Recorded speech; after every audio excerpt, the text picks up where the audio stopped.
tout est noir, quoi. Tout est absolument noir. Comme mon âme. Je crois qu'en 15 ans de React, c'est le plus moche que j'ai jamais vu. Et j'ai jamais dit cette phrase avant.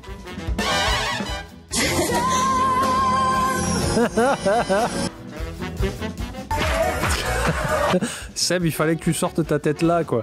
C'était obligé.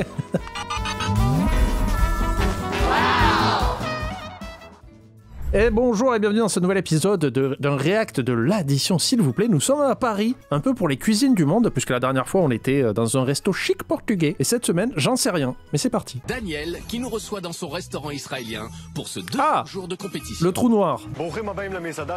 Ici, je vous propose une cuisine israélienne moderne. Le baba ganoush. D'accord. Daniel est le chef d'un resto à la déco industrielle et ultra tendance où la fête se décline à toutes les sauces. Ce qui est pratique, c'est que le resto est absolument noir. Donc si tu crames la nourriture, que le dire, excusez-moi, c'est cramé. Il fait non, c'est un accord avec le restaurant.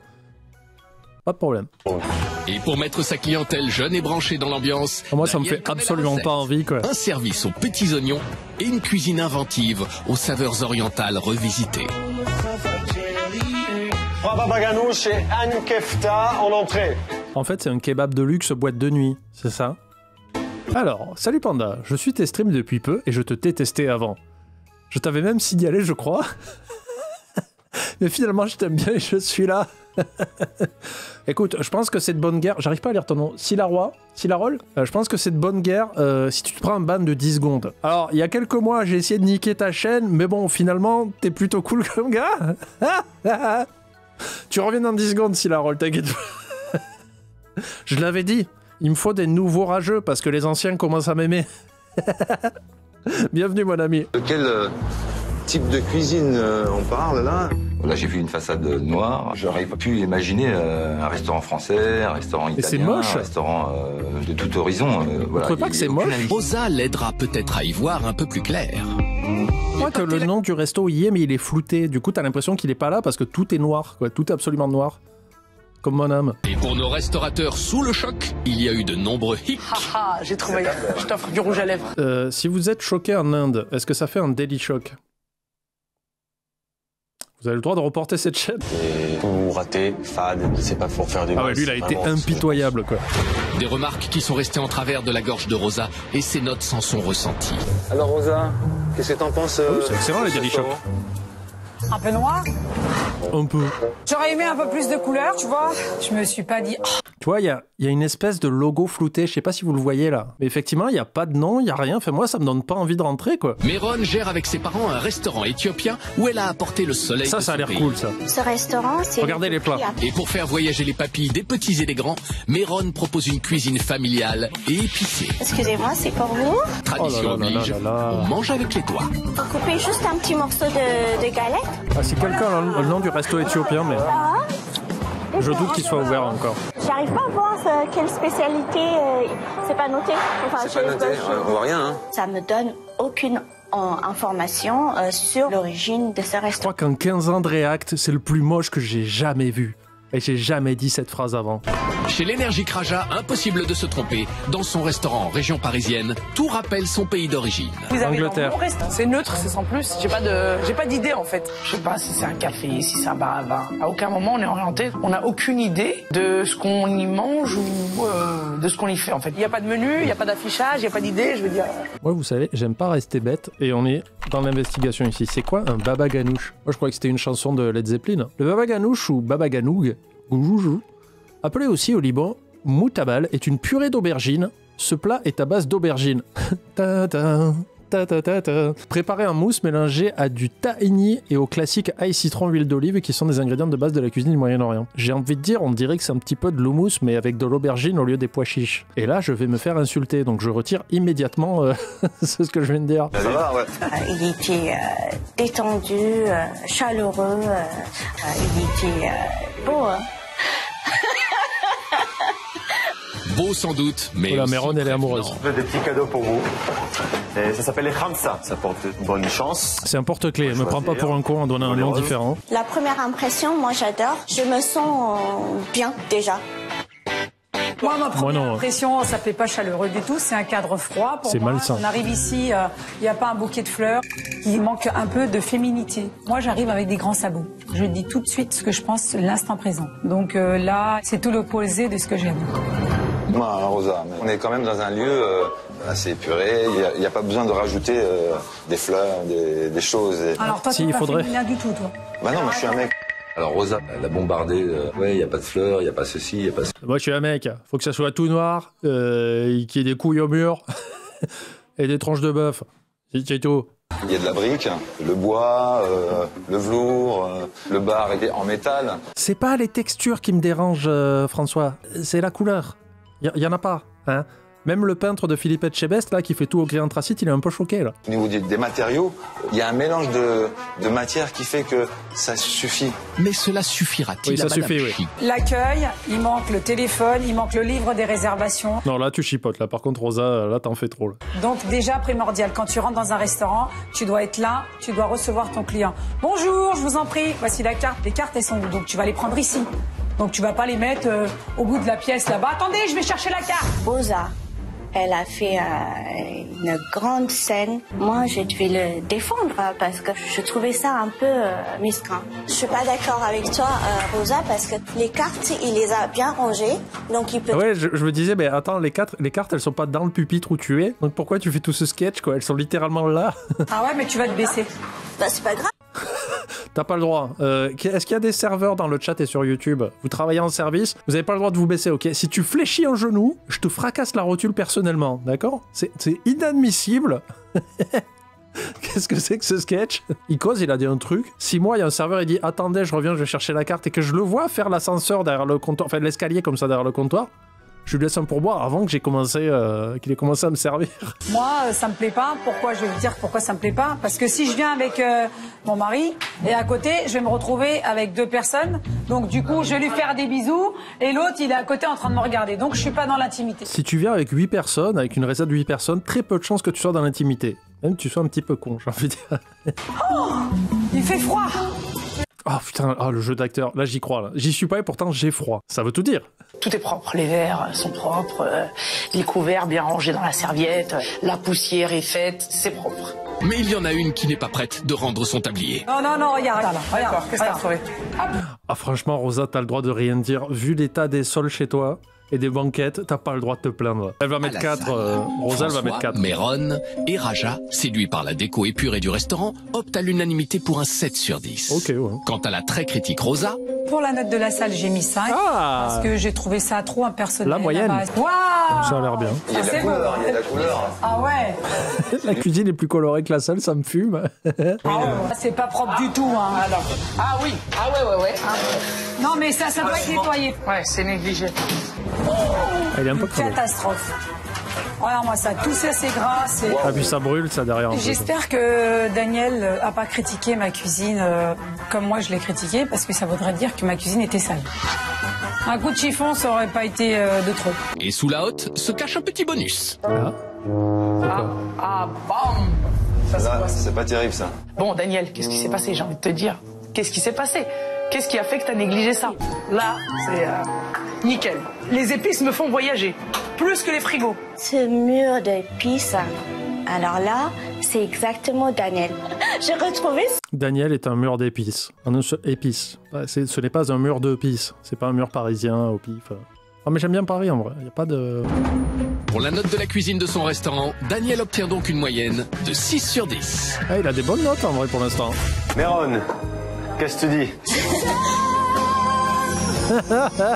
Daniel, j'étais impressionnée Veux-tu par m'épouser ce mur. Elle est vraiment très gentille et sympa. Et je pense qu'elle sait apprécier les choses bien. Et ça fait plaisir parce que c'est vraiment ma fierté. J'ai trouvé que tu avais une belle salle. Elle est bien décorée, tu as une belle cuisine. Par contre, j'ai vu que tu avais été négligent sur certains endroits et sur certains points. Je sais que j'ai oublié une petite bague, il y avait une fuite de graisse. Ouais. La remarque sur la propreté de ma cuisine, ça fait mal. Et parce que encore, c'est des petites fautes, c'est ma faute. Et de l'autre côté, je trouve que les petits trucs que j'ai oubliés, c'est pas ce qui est important. Ça n'a rien à voir avec la qualité de nourriture qui va sortir derrière. Alors désolé. Daniel, je le sens réticent à la critique, pas ouvert. Je sens plutôt... Moi, j'adore me faire critiquer. Des fois, on fait des sessions... je vais à des sessions où il y a 10 personnes et on se critique toute la soirée, quoi. On met une personne au milieu et on le critique, au pif, surtout et n'importe quoi. Moi, je suis là, je fais... ouais, encore. T'as une cuisine très très bien agencée. C'est tout? Rien d'autre à ajouter sur la cuisine? Pour l'instant, elle ment pas. J'ai dit waouh, super. C'est vrai qu'elle l'a dit. Je trouve que Rosa n'était pas très honnête. C'était pas que ça qu'elle avait dit. Rosa, t'es gonflée. Manifestement, Rosa souffrirait de troubles significatifs de la mémoire vive. Cela va-t-il durer? Après, point négatif, quand je suis rentrée dans ta salle, j'ai pas trop aimé parce que je pense que tu aurais pu rajouter un bouquet de fleurs à gauche, à droite, mettre quelque chose de féminin dans la salle. Donc c'est pour ça que je te fais la remarque. Alors franchement, je me sentais un peu seule parce que mes collègues, ils sont toujours sur la retenue. Ils sont très petites pincettes. Moi, je suis vraiment dans le brut des décoffrages. Ah oui. Il y a des trucs qu'on dit devant les gens, il y a des trucs qu'on dit derrière le dos, mais je me sens très très bien dans la compétition. Daniel a prévu un petit atelier typique de son pays pour mettre tout le monde d'accord. Un atelier au moins, elle lui a dit, quoi. J'imagine que vous connaissez. C'est des pois chiches mélangés avec de la pâte de sésame et citron, sel, cumin et ail. Le hummus. C'est pas drôle. Et après, ça se mange comment? Tu prends du pain et tu dégustes? Alors on prend la pita et on tourne comme ça et on ramasse ce qu'on peut ramasser. J'ai trouvé que c'était très typique, le fait de prendre le pain, de lécher l'assiette, c'est le partage pour moi. Alors là, Rosa avait rien à dire. Hein. Pas de critique, hein, là. Merci beaucoup. Tenez, l'eau de la Seine. Ce soir, Raja, Rosa, Méron et François vont devoir juger la qualité du service. Tout le monde est habillé en noir. Et les noter sur 10. On a été très bien accueillis par la demoiselle. Bon, pour moi, c'est totalement normal. Ça a l'air alléchant tout ça. J'ai envie de tout goûter. Moi aussi, je suis en train de découvrir. Il y en a tellement, mais on ne sait pas quoi choisir. Eh bien, ça tombe bien. Daniel, le chef, est là pour éclairer nos restaurateurs. Ça va, vous avez regardé un peu la carte? Moi, j'ai hâte de déguster les plats, en tout cas. Moi, étant perdu, ne savant pas quoi manger, j'ai beaucoup aimé qu'ils viennent nous expliquer ce qu'il fallait prendre. Je vous donne quelques petites explications si vous voulez. Alors le baba ganoush, c'est vraiment notre signature. Très fort en goût d'aubergine. La rafla, pour moi, c'est l'assiette la plus belle. Plein de légumes, top. Et le yassou, tu peux me donner une explication? Il y a des tons de deux manières. Un peu de feta, un peu de tomate. Top, c'est très très bon aussi. C'est vrai qu'on a envie de tout choisir. L'avantage avec Daniel, c'est qu'on est conseillé et orienté par un professionnel. Ah vaut mieux Daniel qu'un garagiste, hein, évidemment. C'est ce qui est chauvin, par contre. Hein. T'arrêtes un peu. Ça c'est calme, ça m'inquiète. J'attends de voir. Hein. Ah oui, donc toi, tu émets des réserves. Pour l'instant, voilà. Faut attendre que les entrées arrivent. Rosa, intriguée, s'est laissée séduire par le biche-bâche à base de fenouil en 3 cuissons accompagné de noix à 8 €. François, lui, a opté pour un baba ganoush, de l'aubergine accompagnée de tomates, piment vert et sésame à 10 €. Méron s'est laissé tenter par la kefta, des boulettes de viande à 10 €. Waouh 10 balles, il y en avait 2, quoi. Découvrir le yassou, principalement composé de thon confit et de thon cru, accompagné de feta à 11 €. Ça a l'air sympa, mais c'est cher encore une fois, je trouve. On voit bien que Daniel a recherché le côté gastronomique de ses plats. C'est fait avec amour. C'est presque un chef-d'œuvre dans l'assiette. Ça se voit qu'il a pensé, réfléchi. Oh, j'ai envie de manger maintenant. L'intransigeante Rosa sera-t-elle sensible au travail du maître? Ça a l'air bon. Alors je dis pas le contraire, ça a l'air très très bon et super bien travaillé. Il y a clairement une maîtrise de ouf, mais voilà, taille des portions pour le prix des entrées, quoi. Moi, c'est du fenouil, ça a l'air délicieux. La présentation, elle est magnifique. Ouais. L'intraitable Rosa, reine du chic, serait-elle en train de succomber à l'art culinaire israélien? C'est très bon. Dans mon assiette, il y a du nouveau pour moi. Il y a des saveurs que je découvre là. Ça explose en bouche, c'est excellent. Franchement, c'est excellent. Je suis comme toi, c'est une explosion des papilles. Je m'éclate, quoi. Moi, je retrouve le soleil dans mon assiette. Tu sais, le thon cru, le thon cuit, le feta. C'est les assiettes jurées. François te fait les compliments, il a beaucoup aimé. Je savais. Les entrées, ils ont tout mangé. J'étais assez content. Bravo pour les entrées, les gars. Rosa a opté pour le hafla, une assiette végétarienne à 17 €. Le plat signature de la maison à base de légumes de saison. Oui, moi je reconnais ça. C'est le bac où je mets les pelures de légumes quand je cuisine. Pour Raja, ce sera la machu machu à base de cabillaud et de chou-fleur en plusieurs cuissons à 23 €. Okay. François, lui, s'apprête à découvrir le Bagdadi, un tagine de bœuf et sa sauce aux dattes à 23 €. Méron a opté pour le signa, une spécialité du Proche-Orient à base de viande hachée épicée à 21 €. Tout a l'air fantastique. Hein. C'est du Daniel tout craché. Mais François, effectivement, il a craché dans les plats. Pas aussi enthousiaste. C'est la moins belle de toutes les autres. Oh, il est jaloux. Daniel, j'aurais préféré que c'était lui qui servait. Nu. Il revient pour lancer une animation typiquement de son pays. Non. Je refuse de croire qu'ils font ça tous les soirs. Ils l'ont fait uniquement pour l'émission parce que la production leur a demandé. Parce que, attends, c'est quoi l'animation? C'est juste ils dansent? Seb, il fallait que tu sortes ta tête là, quoi. C'est obligé. Il n'y a pas d'animation. Ils font pas ça tous les soirs. Moi, tu me fais ça, déjà, je suis dans ma tête, je me dis, ok, donc le pourboire, c'est non. Daniel, hier, il était en retrait, calme, réservé. Il a tout lâché. Aujourd'hui, il prenait des rails de coke dans la salle et tout. Il était là, ouh. François s'est laissé séduire par le crumble à 10 €. Méron a opté pour plus de légèreté avec la salade de fruits à 8 €. Oh, c'est joli en tout cas. Rosa, elle, a choisi la hallah perdue, pain perdu façon israélienne, à 7 €. Quant à Raja, elle a décidé de tenter le sarlab, l'entremet égyptien, à 8 €. Tout était entassés les uns sur les autres. On avait l'impression... Je vous interdis de faire un gif avec ça. Un yaourt, une purée, tiens, qu'on va assembler comme ça. Arrête de faire Allez, ça. on va voir si c'est bon. Quand j'ai vu mais est-ce que c'est bon égyptien, alors là maintenant j'ai un doute. Je voulais un petit bout de pyramide, quelque chose quoi. Alors, t'aimes pas mon flan? c'est vrai qu'il y avait un petit malentendu sur les desserts. Est-ce que le côté liquide c'est normal? C'est exactement ça comme vous avez dit qu'il doit être. Ça doit pas être un flan. Qu'est-ce qui est écrit sur la carte? Entremets. Alors c'est pas un définis-moi flan. s'il te plaît. En tout cas, ça veut pas dire flan. Top, on va faire les trucs comme on les fait bien ici. Quand on sait pas, qu'est-ce qu'on fait quand on sait pas? On cherche. Alors l'entremet est un mets servi entre deux autres plats, d'où son nom. Au fil du temps, il est devenu de plus en plus sucré au point de remplacer parfois le dessert au 21e siècle. Je sais pas ce que c'est un entremets. Ah ben tu fermes ta gueule. Voilà, j'essaye de prédire ce qu'il va dire. Il faut demander. J'étais à ça. Franchement, vous pouvez pas me le retirer. Je suis pas jeté à nata. J'arrive toujours pas à le dire. Ah, moi je l'ai senti se fermer comme une huître. Genre, qu'est-ce que tu me casses la tête avec ton dessert? C'est comme ça et pas autrement. Bah oui, mais t'as tort. Attention, Raja est en train de se transformer en utilisateur Twitter basique. Donc elle s'est trompée, mais elle reste sur son axe de je me plante et tant pis. Ce qui me bute, c'est que dans leur échange, elle est arrivée en disant ouais, il y a écrit quoi sur la carte? Et il dit ben entremets. Et entremets, c'est quoi? Enfin, en tout cas, c'est pas un flan.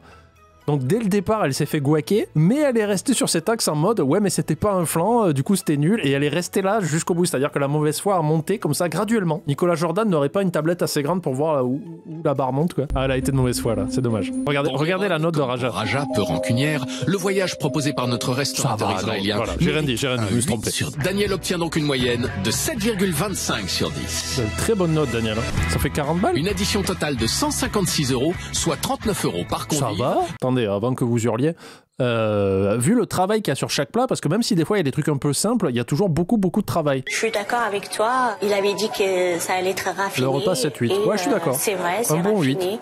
Je trouve que c'est pas du tout cher. Moi, je reste avec cette petite note d'amertume et je pense qu'il aurait pu faire un geste commercial. Ah oui, en plus c'est 39 € pour entrée, plat, dessert, Rabbi Jacob. C'est un beau combo quand même. Alors, le verdict, qui commence? Moi. Est-ce que tu es marié, Daniel? Oh, Méron, elle a kiffé, ouais. Méron, elle a kiffé, y a pas de problème. Tu sais, j'étais en envie. Je te mets une mauvaise note parce que je suis ignorante et inculte sur la définition d'entremet. Oh, il a cartonné. Pour la salle, il obtient un 6,5 sur 10. Il est presque à 7 quoi. Pour la note en cuisine, il est bien, hein. 6 sur 10. Je pense que c'est une des meilleures moyennes de l'émission. La douce Méron nous emmène sous le soleil de l'Afrique avec son restaurant familial éthiopien. Moi, j'ai juste l'impression de visiter un musée. Oh, tout tombe. Là, je ouais, suis non, c'est pas brûlures et carrelage complètement cramé. Réveille-toi. Oh damn. Alors, qui sera sacré meilleur restaurant de cuisine du monde de cette semaine parisienne? On le saura bientôt. Des bisous YouTube.